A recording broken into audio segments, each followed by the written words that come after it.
Rohingya children can move at sea if denied school admission despite eligibility. Supreme Court disposes of plea. The Supreme Court today disposed of a petition seeking admission for Rohingya refugee children in Delhi schools, observing that the appropriate course of action would be for the children to first approach the concerned government schools, to which they claim eligibility.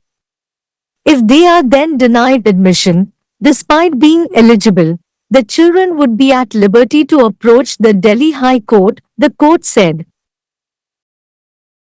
A bench of Justices Surya Kant and N. Kotiswar Singh passed the order, stating, the appropriate recourse for these children would be to apply to the government schools for which they are claiming themselves eligible, and in the event of denial of admission, if they are entitled to such admission, the concerned children can approach the Delhi High Court. With liberty aforementioned, the special leave petition is disposed of.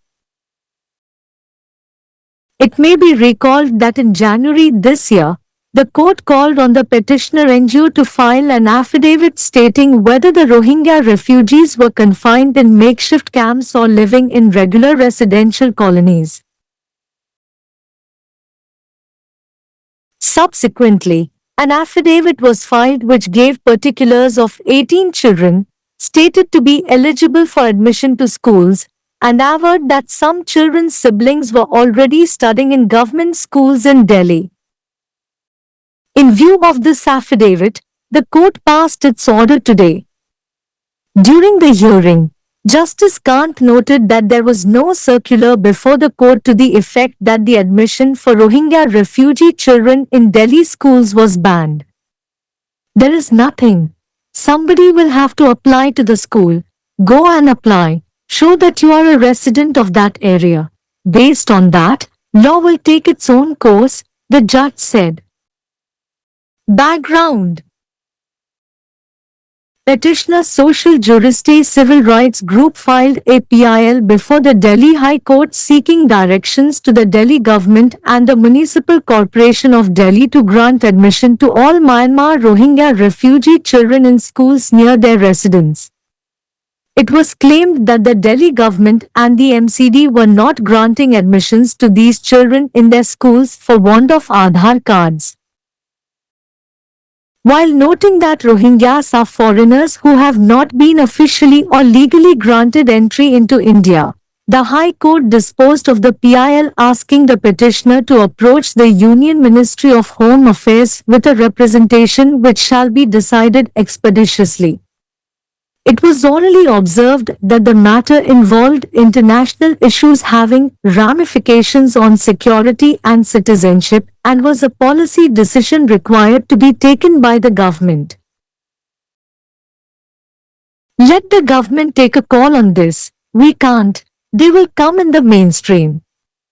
This is a policy domain, policy decision to be taken by the government. Not for us to take a call. No country in the world will the court decide who is to be given citizenship. What you cannot be directly, you cannot do indirectly. That we cannot allow. And the court should not be a medium in this. Let the government of India take a policy decision, the court said orally. Aggrieved by the High Court order, the petitioner approached the Supreme Court. Case title: Social Justice Civil Rights Group vs. Municipal Corporation of Delhi and ANR.SLP, C. Number 18952025. தகுதி இருந்த போதிலும் பள்ளி சேர்க்கை மறுக்கப்பட்டால் Rohingya குழந்தைகள் உயர்நீதிமன்றத்தை நாடலாம். உச்சநீதிமன்றம் மனுவை தள்ளுபடி செய்தது. ரோஹிங்கியா அகதி குழந்தைகளை டெல்லி பள்ளிகளில் சேர்க்க கோரிய மனுவை உச்சநீதிமன்றம் இன்று தள்ளுபடி செய்தது. குழந்தைகள் முதலில் சம்பந்தப்பட்ட அரசு பள்ளிகளை அவர்கள் தகுதியுடையவர்கள் என்று கூறுகின்றனர், அணுகுவதே பொருத்தமான நடவடிக்கை என்று குறிப்பிட்டு அவர்களுக்கு தகுதி இருந்த போதிலும் சேர்க்கை மறுக்கப்பட்டால் குழந்தைகள் டெல்லி உயர் நீதிமன்றத்தை அணுக சுதந்திரம் உண்டு என்று நீதிமன்றம் கூறியது. நீதிபதிகள் சூர்யா காந்த் மற்றும் என் கோடீஸ்வர் சிங் ஆகியோர் அடங்கிய அமர்வு, இந்த குழந்தைகளுக்கான பொருத்தமான வழி, அவர்கள் தங்களை தகுதியுடையவர்கள் என்று கூறிக்கொள்ளும் அரசு பள்ளிகளுக்கு விண்ணப்பிப்பதாகும்.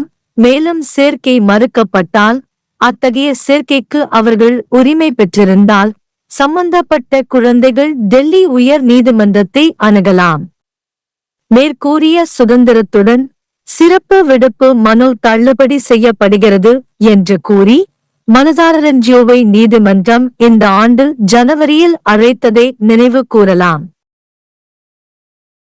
அதைத் தொடர்ந்து பள்ளிகளில் சேர தகுதியுடையவர்கள் என கூறப்பட்ட 18 குழந்தைகளின் விவரங்களை அளித்து, சில குழந்தைகளின் உடன்பிறப்புகள் ஏற்கனவே டெல்லியில் உள்ள அரசு பள்ளிகளில் படித்து வருவதாகவும், அவர்களின் சில உடன்பிறப்புகள் ஏற்கனவே டெல்லியில் உள்ள அரசு பள்ளிகளில் படித்து வருவதாகவும் உறுதி செய்த ஒரு பிரமாண பத்திரம் தாக்கல் செய்யப்பட்டது.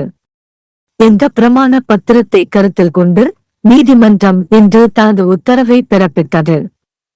விசாரணையின் போது டெல்லி பள்ளிகளில் ரோஹிங்கியா அகதி குழந்தைகளை சேர்ப்பது தடை செய்யப்பட்டதாக நீதிமன்றத்தின் முன் எந்த சுற்றறிக்கை இல்லை என்று நீதிபதி காந்த் குறிப்பிட்டார். எதுவும் இல்லை, யாராவது பள்ளிக்கு விண்ணப்பிக்க வேண்டும், சென்று விண்ணப்பிக்க வேண்டும். நீங்கள் அந்த பகுதியில் வசிப்பவர் என்பதை காட்டுங்கள். அதன் அடிப்படையில் சட்டம் அதன் போக்கில் செல்லும் என்று நீதிபதி கூறினார்.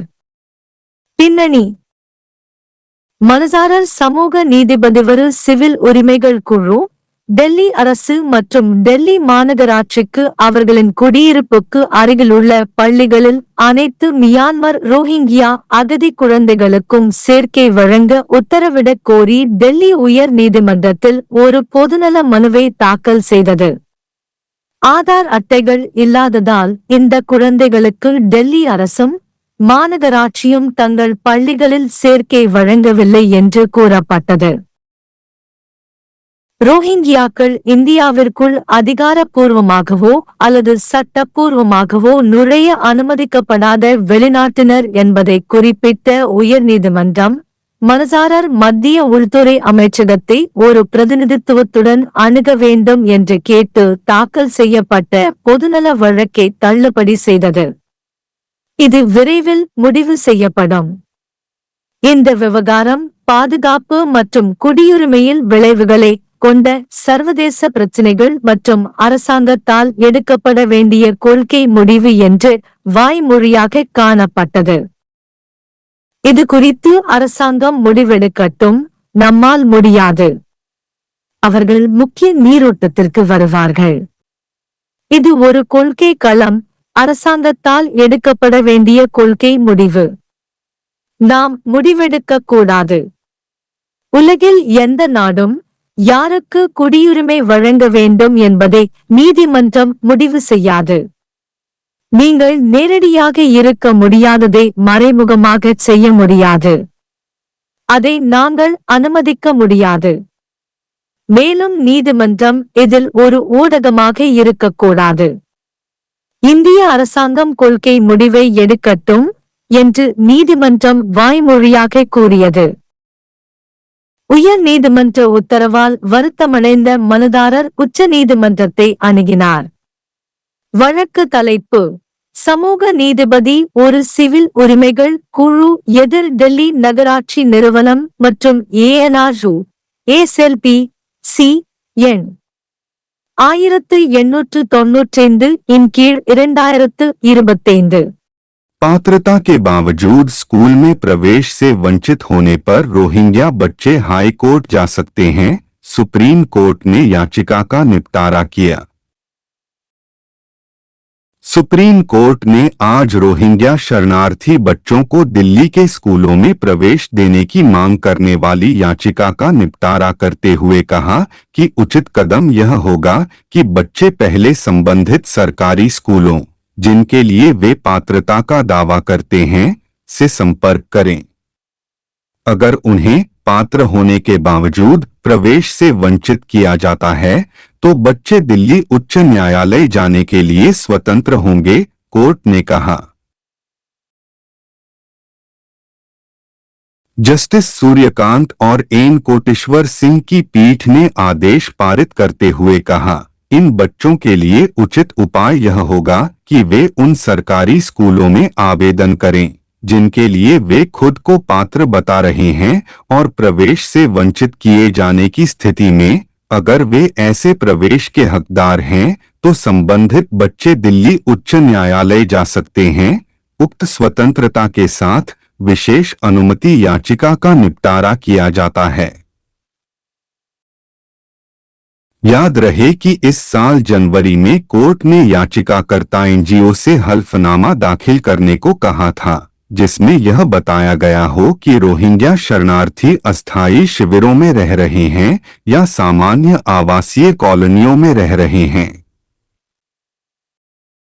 इसके बाद हल्फनामा दाखिल किया गया जिसमें 18 बच्चों का विवरण दिया गया जिन्हें स्कूलों में दाखिले के योग्य बताया गया और कहा गया कि कुछ बच्चों के भाई बहन पहले से ही दिल्ली के सरकारी स्कूलों में पढ़ रहे हैं। इस हलफनामे के मद्देनजर कोर्ट ने आज अपना आदेश पारित किया। सुनवाई के दौरान जस्टिस कांत ने कहा कि कोर्ट के समक्ष ऐसा कोई सर्कुलर नहीं था जिसमें कहा गया हो कि दिल्ली के स्कूलों में रोहिंग्या शरणार्थी बच्चों के दाखिले पर रोक लगाई गई है। जज ने कहा, ऐसा कुछ नहीं है, किसी को स्कूल में आवेदन करना होगा, जाओ और आवेदन करो, दिखाओ कि तुम उस इलाके के निवासी हो। इसके आधार पर कानून अपना काम करेगा। पृष्ठभूमि। याचिकाकर्ता सामाजिक न्याय विधेयक नागरिक अधिकार समूह ने दिल्ली उच्च न्यायालय के समक्ष एक जनहित याचिका दायर की जिसमें दिल्ली सरकार और दिल्ली नगर निगम को निर्देश देने की मांग की गई कि वे म्यांमार के सभी रोहिंग्या शरणार्थी बच्चों को उनके निवास के निकट के स्कूलों में प्रवेश दें। यह दावा किया गया कि दिल्ली सरकार और एनसीडी आधार कार्ड के अभाव में इन बच्चों को अपने स्कूलों में प्रवेश नहीं दे रहे हैं। यह देखते हुए कि रोहिंग्या विदेशी हैं जिन्हें आधिकारिक या कानूनी रूप से भारत में प्रवेश नहीं दिया गया है, उच्च न्यायालय ने जनहित याचिका का निपटारा करते हुए याचिकाकर्ता को केंद्रीय गृह मंत्रालय से एक अभ्यावेदन के साथ संपर्क करने के लिए कहा जिस पर शीघ्र निर्णय लिया जाएगा।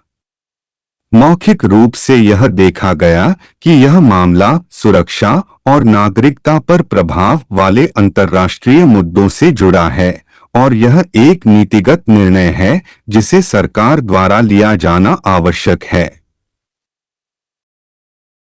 सरकार को इस पर फैसला लेने दीजिए, हम नहीं कर सकते, वे मुख्यधारा में आएंगे। यह एक नीतिगत क्षेत्र है, सरकार को नीतिगत निर्णय लेना है। हमें फैसला लेने की जरूरत नहीं है। दुनिया का कोई भी देश न्यायालय यह तय नहीं करेगा कि किसे नागरिकता दी जानी है। जो आप सीधे नहीं कर सकते वह आप अप्रत्यक्ष रूप से भी नहीं कर सकते।